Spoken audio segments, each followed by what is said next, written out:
Michael, I appreciate you coming on to break down the economy with us. Oh, sure. It's a pleasure to be on the show. And the amount of misinformation coming out from Wall Street, from the Fed, from the Obama administration, from the Bush administration prior to that is absolutely just staggering.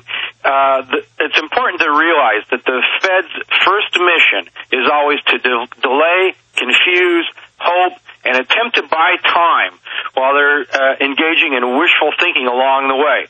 And today, for the first time, Bernanke's come out. He's willing to admit, after all, this may be a jobless recovery. That's what he said. Now, if he's willing to say that, you know that things are at least that bad.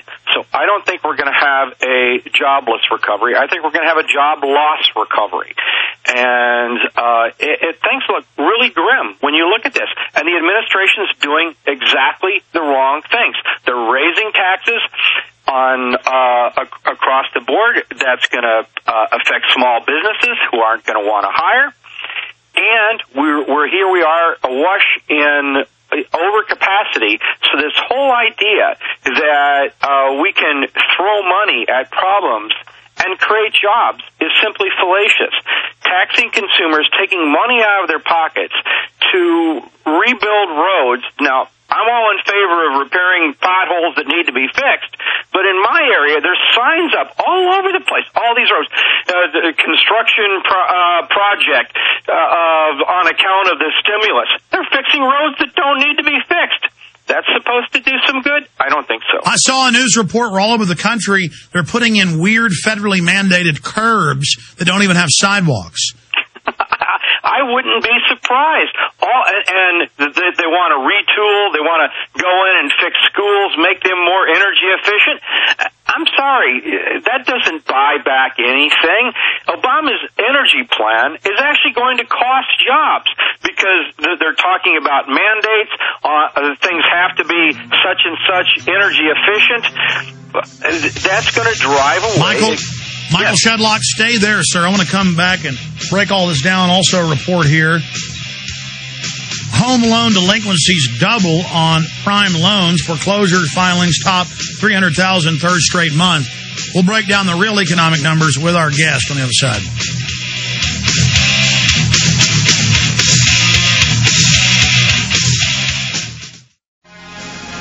We're going to go back to Michael Shedlock. He's a registered investment advisor for Sitka Pacific Capital Management, frequent guest on radio, TV, and with us today going over a host of economic issues for the next 22 minutes. Then I'm getting back into eugenics, your phone calls, and a ton of other important news. But I want to finish up my breakdown of the eugenics system and how they want to make us dependent, how they openly in their own textbooks want to bankrupt us. Isn't that a control freak? You just can't get away from them. They want to make you be under their control, sniveling pieces of control freak trash. Better men and women have to get involved and rise up and deal with these people. Going back to our guest, continue Michael Shedlock, michaelshedlock.com. Advisor with Sitka Pacific Capital Management.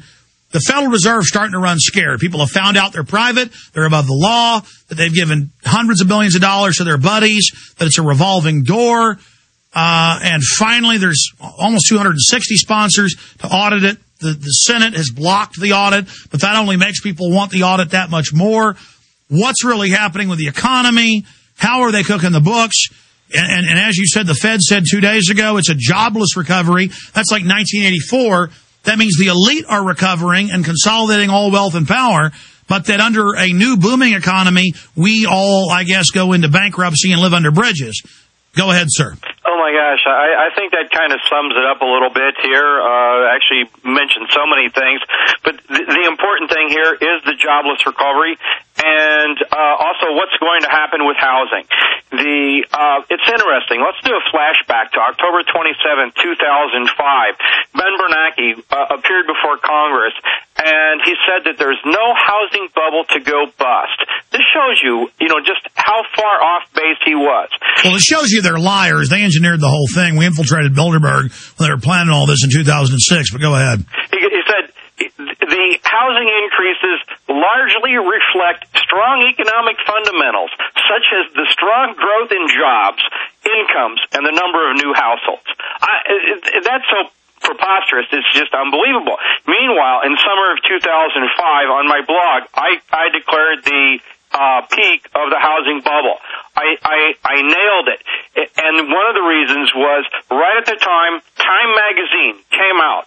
The cover of Time magazine was housing. Why we're gaga over real estate. I looked at that and said, my God, Time magazine is gaga over real estate. Sentiment doesn't get any more extreme than this. This has to be the peak. Indeed, that was. And magazine covers like that often serve as contrarian indicators. By the way, you can find my blog, Global Economic Analysis, blogspot.com. I write on housing, the economy, jobs every day. That's a mouthful to remember. So just do a Google search for Mish, M-I-S-H. Do a Google search for Mish. It'll land you right on my blog. Talk about these topics every day. But let's continue with housing a little bit here. In February 12th, 2008, Bernanke said that housing would recover by the end of the year. What's happened? Housing prices went on their biggest, most massive decline ever by Case-Shiller housing index. That's a real index. So the question is Bernanke just talking? Does he really believe what he's saying? Is he lying, or is he a dunce? Or is it a combination of both? Those are the questions that I keep asking myself. And I don't think housing's bottomed. If you look at these charts, if you look at what's happening in jobs, if you look at things that are happening with subprime loans and all these liar loans and something called Alt-A mortgages, I don't think the housing bottoms until 2012. And here Bernanke thought that it was going to bottom in 2008. Of course, 2 years before that, he didn't think there was a housing bubble at all. These are the people that are running the Fed. And, of course, Ron Paul wants to audit the Fed. The Fed's taken trillions of dollars worth of assets on its balance sheets. Ron Paul wants to audit the Fed, say, what are these assets on the balance sheet really worth? How much are taxpayers footing the bill for all these mistakes the Fed's making? It got blocked in the Senate on a procedural move. And, of course, in the House, even though 260, a majority of the representatives want this bill to pass in the House, Representative Barney Frank is stalling the legislation. It has not even come up for review yet. That's what's going on.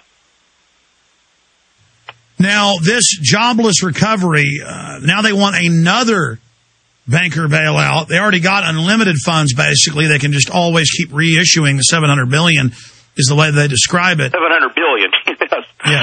Yes, $700 billion. And they can just keep issuing that in perpetuity. And so at the same time, this new power they want is more power for the Federal Reserve over wider sectors of the economy. And so the more bad things they do to the economy, the more power they get to fix the problems they caused to begin with. Oh, absolutely. I've written about that on many occasions. I called for that to happen. It concentrates power in the hands of people who have proven they don't know what they're doing.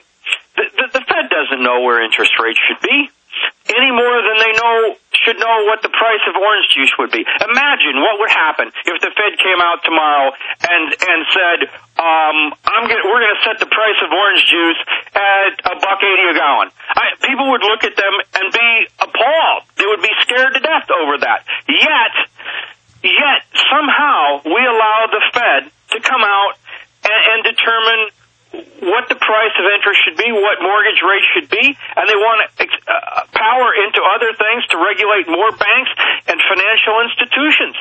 The Greenspan created this housing bubble on purpose back in 2002, 2003. At the time, his banking buddies were ad hoc they made poor loans to .com companies that weren't being paid back. The banks banks made poor loans to Latin America, to places like Argentina, who was defaulting on loans.